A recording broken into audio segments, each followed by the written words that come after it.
hadi wengine wanaona bora kupenyeza rupia ili kuondoa udhia. Hizi ni nondo za habari kutoka Kimgongo TV. Mimi ni Chazi Fabian. Mwenyekiti wa Tume ya Rais ya kutathmini maboresho ya mfumo wa kodi, Ombeni Sefue, ameeleza kuwa wingi wa tozo na kodi zisizokuwa na uratibu umekuwa chanzo kikuu kinachowasukuma wafanyabiashara kutoa rushwa ili kupunguza mzigo wa harama wanazokutana nazo. Akiwasilisha ripoti ya Tume ya Rais ya kutathmini maboresho ya mfumo wa kodi mbele ya Rais Samia hii leo Machi 18 Ikulu jijini Dar es Salaam, Sefue amesema kuwa hali ya kukutana na mamlaka nyingi zinazodai malipo kwenye chanzo kimoja cha biashara inaleta mazingira ya kukata tamaa kwa walipa kodi. Hivyo baadhi yao huona bora kutumia njia za mkato ikiwemo rushwa ili kuondoa usumbufu. Amebainisha kuwa taasisi kama Mamlaka ya Mapato Tanzania na Mamlaka ya Serikali za Mitaa zinakusanya tozo, ada, ushuru kwa wakati mmoja bila uratibu wa pamoja, jambo linaongeza mzigo kwa wafanyabiashara na kuchochea vitendo vya rushwa. Tume imeeleza kuwa uanzishwaji holela wa tozo mpya na viwango vikubwa vya kodi bila kuzingatia dira ya pamoja ya taifa unachangia mazingira magumu ya biashara, huku ukosefu usiotabirika ukitajwa kuwa kikwazo kikubwa kwa wawekezaji. Aidha, imebainika kuwa walipa kodi wengi wamepoteza imani na mifumo ya utatuzi wa migogoro ya kodi, wakiamini kuwa haina uhuru wa kutosha kushughulikia malalamiko yao dhidi ya Mamlaka ya Mapato Tanzania.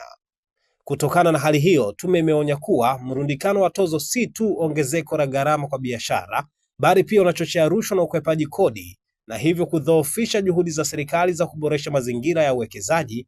Aidha, imeshauri serikali kuweka mfumo wa pamoja wa uratibu madhubuti wa ukusanyaji wa mapato ili kupunguza mianya ya rushwa na kurahisisha ulipaji kodi. Zipo mamlaka nyingi za udhibiti zinazokusanya mapato, na tukisema mapato sio lazima kodi, sambamba na Mamlaka ya Mapato Tanzania na mamlaka za serikali za mitaa, bila uratibu wa pamoja.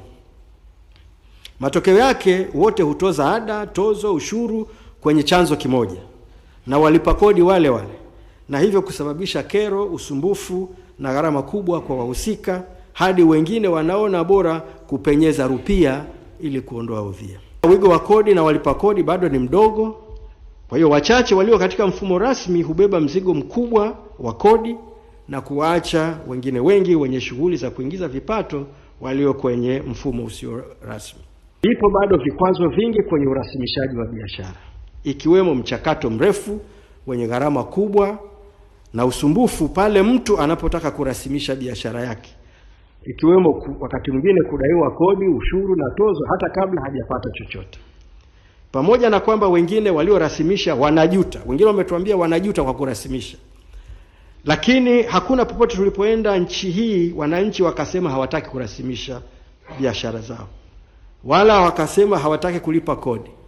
Wanachokuomba Mheshimiwa Rais ni kuwa na utaratibu ambao ni rahisi, wa wazi na wa haki, na kisha waridhike na jinsi serikali inavyotumia mapato.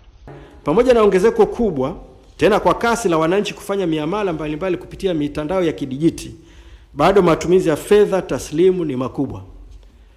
Wananchi wameonyesha wako tayari kwa uchumi ambao kwa kiwango kikubwa hautegemei fedha taslimu, yani cashless.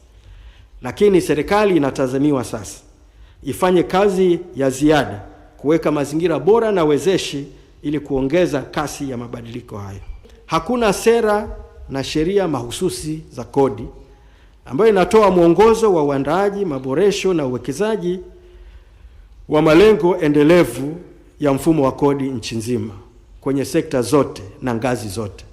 Sera na sheria mahususi ya kodi itasaidia kuimarisha uwazi, usawa, uhakika, kutabirika na kuweka mipaka ya utozaji kodi baina ya serikali kuu, mamlaka za serikali za mitaa na taasisi za udhibiti. Baadhi ya sheria za kodi zimepitwa na wakati na haziendani na mabadiliko ya kiuchumi na kiteknolojia ya sasa na huko tuendako.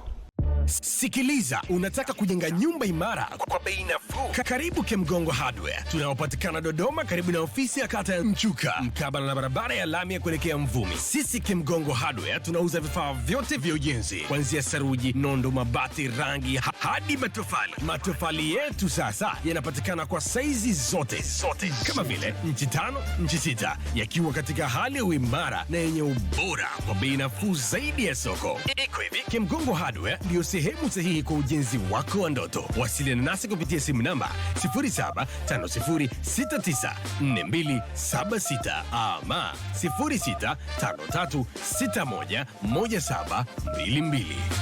Kemgongo Hardware, karibu ujenge nasi kwa gharama nafuu.